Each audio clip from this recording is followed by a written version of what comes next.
E aí, conversadores e conversadoras de elevador, sejam muito bem-vindos, sejam muito bem-vindas a mais um episódio aqui do canal Conversa de Elevador, esse espaço criado especialmente para você que quer desvendar todos os segredos comerciais das empresas de elevador, das empresas que fornecem equipamentos novos, que fazem manutenção e também modernização. E hoje nós vamos falar sobre aquelas perguntas que você precisa fazer para entender e descobrir qual que é a situação do relacionamento entre o síndico e a atual prestadora de serviço. A gente está trabalhando metodologia Spin Selling. E nesse episódio a gente vai acompanhar aquelas perguntas super importantes para você fazer esse levantamento.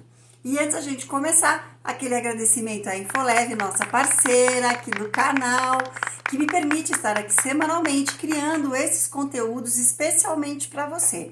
Graças à Infolev, eu consigo pesquisar metodologias, desenvolver episódios em formato de aula como esse, para que você esteja sempre antenado e atualizado com as melhores técnicas comerciais para você fazer aquela venda muito bem feita para gerar aí a sustentabilidade das empresas de elevador. Obrigada, Infolev! Bora lá para a gente descobrir quais são as perguntas importantíssimas para a gente desvendar a situação do relacionamento? Vamos lá!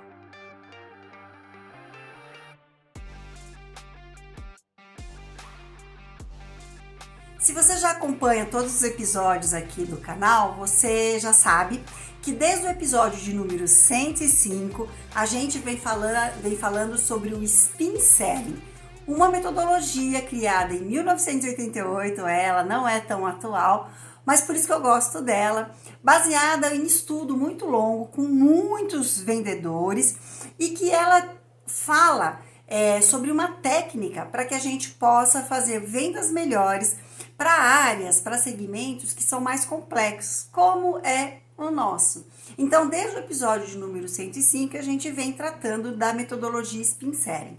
E por que a gente está fazendo toda essa jornada, né? Episódio por episódio, para a gente desvendar aí os segredos do Spin Selling.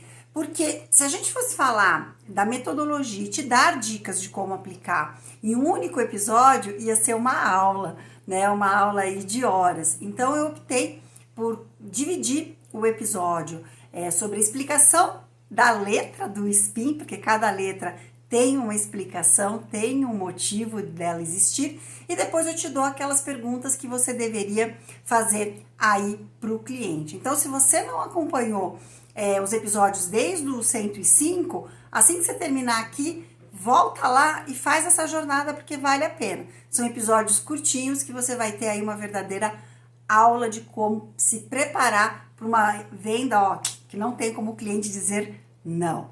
Então, bora lá para o nosso conteúdo? Cada letra do Spin Selling tem um significado. O S que nós já tratamos significa situação e aquele momento de você descobrir qual que é a atual situação do relacionamento entre a atual prestadora de serviço e o condomínio e o síndico. Nós, nesse momento, estamos no P de problema. Nesse momento, a gente vai entender pela percepção do cliente quais são os problemas que ele considera importante nessa relação.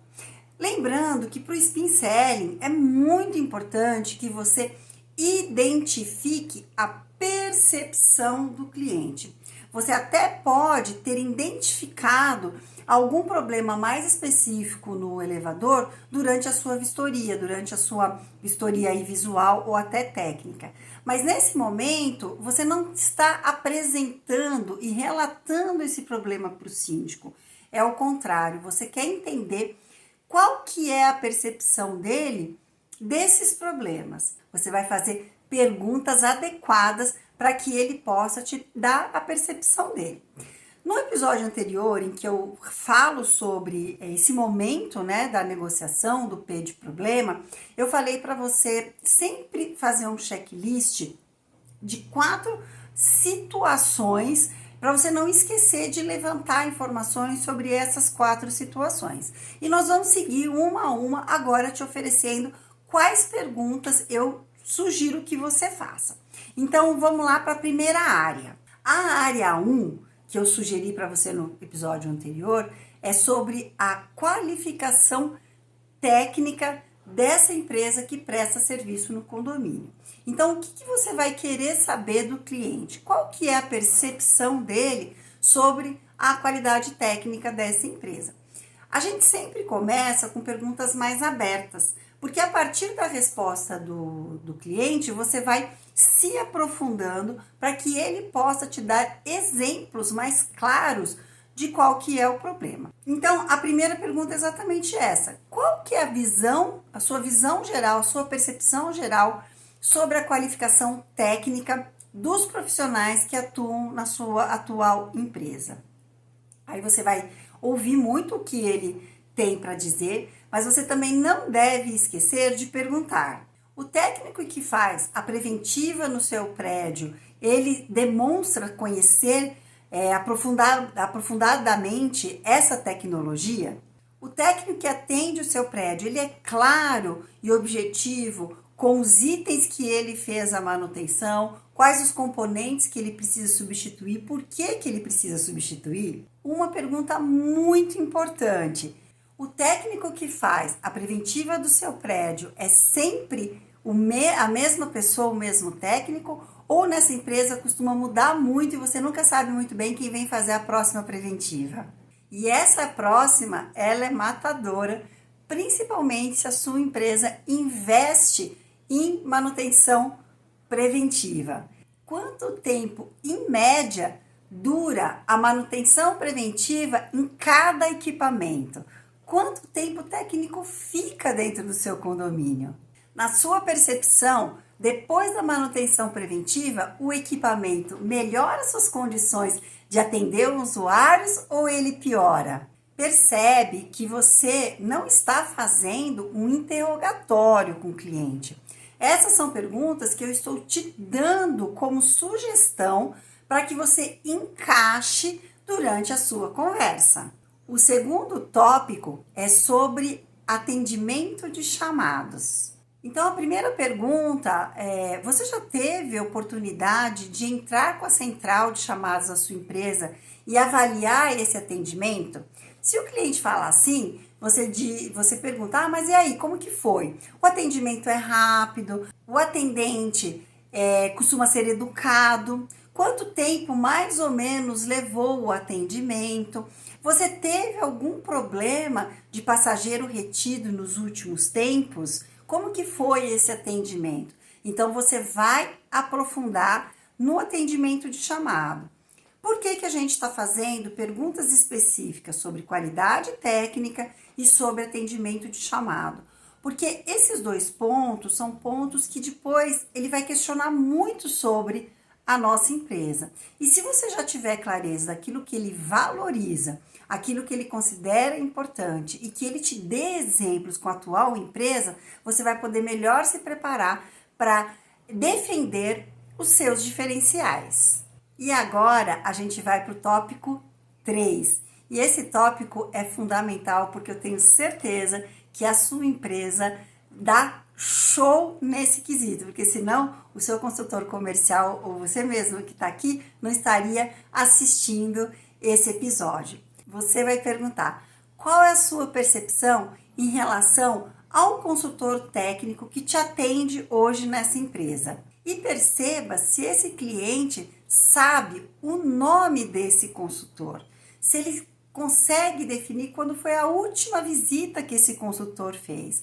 Isso é muito importante para você tentar identificar se a atual empresa tem feito um serviço adequado de atendimento ao cliente.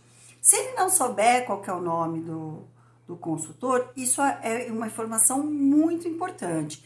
Principalmente se ele disser: olha, eu nem sei quem que tudo que eu preciso é com o técnico mesmo, ou então é naquele 0800, o vendedor que eu conhecia aqui dessa empresa era uma pessoa que me atendia há muitos anos, depois eu não sei mais, eu não conheço mais o consultor que me atende. É uma excelente oportunidade para depois você preparar o seu discurso de defesa da sua empresa. Então, invista tempo para você conseguir descobrir o máximo de informações sobre esse relacionamento comercial. E uma coisa que é importante, tente tirar do cliente se ele se sente só em contato com a área comercial quando ele precisa aprovar uma aplicação de uma peça ou então a execução de um reparo. Essa é uma das maiores reclamações dos clientes aí de prestação de serviço em elevador. Eles reclamam muito dessa realidade e a gente sabe que isso não é mentira. Então tente tirar isso desse cliente. Se ele conseguir chegar nesse ponto para você, que você vai usar isso daí lá para frente. E para essa pergunta, eu considero que tem uma que é matadora. Você perguntar, o consultor comercial costuma acompanhar a situação da prestação de serviço aqui no seu condomínio? Ele às vezes vem acompanhar o técnico, passar nos andares para ver como está o conforto do usuário quando usa o elevador, se as portas estão fechando bem, se tem degrau, se tem botão quebrado. Faça esse tipo de pergunta, porque eu tenho certeza que você vai colocar uma pulguinha atrás da orelha desse cliente, porque ele vai falar, opa, será que meu consultor não está me atendendo muito bem? E a última e incrível, principalmente se esse cliente estiver com a empresa que eu trabalhei lá no passado e você sabe qual. Você vai perguntar, é fácil entrar em contato com o seu consultor comercial? Se você precisar dele para algum problema, para algum requisito, para alguma questão especial, você consegue entrar em contato com ele fácil? E aí sim, a gente chega na quarta etapa, que a gente vai falar sobre a disponibilidade do equipamento. Mais uma vez, a gente vai entender a percepção do cliente sobre esse equipamento. Então, a gente começa novamente com uma pergunta mais genérica, então perguntando para o cliente qual que é a sua percepção geral sobre o seu equipamento e deixa ele falar, porque, por exemplo, se ele fala assim, eu entendo que o meu equipamento ele é antigo, ele já é de uma outra tecnologia, mas a gente sempre esteve com o fabricante, então a gente sempre investiu na manutenção, já é uma informação importante para você. Agora, se ele falar, não, meu equipamento está super em ordem, eu não vejo problema algum com esse equipamento, você vai precisar se aprofundar mais para tentar tirar ele dessa casquinha, tá? Porque sempre alguma percepção mais profunda o cliente tem. Então aí você vai se aprofundar. Você vai falar, mas esse equipamento, ele faz viagens mais confortáveis? O que você classificaria aí como confortável na viagem de um elevador? Você tem como comparar o seu com outro elevador que você já usou? E você vai deixar ele falar. Esse elevador, ele costuma ter muita quebra de botão? Lembrando que tem produto aí no mercado que tem botões muito frágeis. Então, se isso estiver acontecendo nesse condomínio, você já está capturando aí a atenção desse cliente para o que você vai apresentar lá na frente. O seu equipamento costuma dar degraus, ou fazer barulho, ou ter problema com porta? Você vai entrar ali nos detalhes. E aí você vai perguntar para ele, o senhor já fez uma visita na casa de máquinas para ver como que tá a situação lá da casa de máquina? E se a resposta for não, você pode convidar o síndico para fazer essa visita. Se ele fala sim, então, qual que é a sua percepção lá da casa de máquina? E aí deixa ele falar sobre a organização da atual empresa, sobre a limpeza, né? Deixa ele falar. E aí você vai perguntar, quando foi a última paralisação desse equipamento? O senhor se recorda? Se for alguma coisa que marcou muito, eu tenho certeza que ele vai lembrar. Agora, se ele falar, não, nossa, faz tempo que ele não dá problema, é uma outra percepção. E aí você vai fazer a pergunta mais importante. Esse equipamento já deixou o passageiro preso? Foi por qual problema? Foi problema de queda de energia ou foi um problema do equipamento? Então você percebe que quando a gente faz essas perguntas nessas 4 áreas, a gente já começa a coletar informações muito fundamentais para a gente entender qual é o tipo de proposta que a gente vai fazer para esse cliente. Se é um contrato simples de manutenção, com ou sem cobertura de peças, se a gente já vai entrar com uma proposta ali, já com uma modernização, ou então com uma atualização aí, né, um pacote de reparos para dar uma atualizada ali no equipamento para que ele segure um pouco mais até a gente fazer a proposta de modernização. Então você começa a captar informações para você ir lá e agir de forma bem efetiva na sua negociação. Então, esse foi o episódio sobre o P de problema, em que a gente faz perguntas matadoras para entender e descobrir tudo que o cliente tem como percepção dos problemas que a atual empresa de elevador tem causado aí durante essa prestação de serviço. Espero que você tenha gostado de mais um episódio sobre o Spin Selling e a gente se vê na próxima semana, que a gente vai começar a abordar o I de implicação. E aí a gente já vai começar a entender o que esses problemas estão causando aí na imagem do síndico. E aí essa parte, gente, é fantástica, porque isso vai te dar ali muita informação para que você faça a negociação. É isso aí. Se você me segue pelo YouTube, não esquece de dar uma curtida e de se inscrever no canal, para mim isso é muito importante. E se você está no Spotify, me segue e dá 5 estrelinhas. No Spotify, a forma de você dizer que você está gostando do meu trabalho é diferente. E eu espero os seus comentários na minha rede social. É isso aí, até a próxima semana. Tchau, tchau!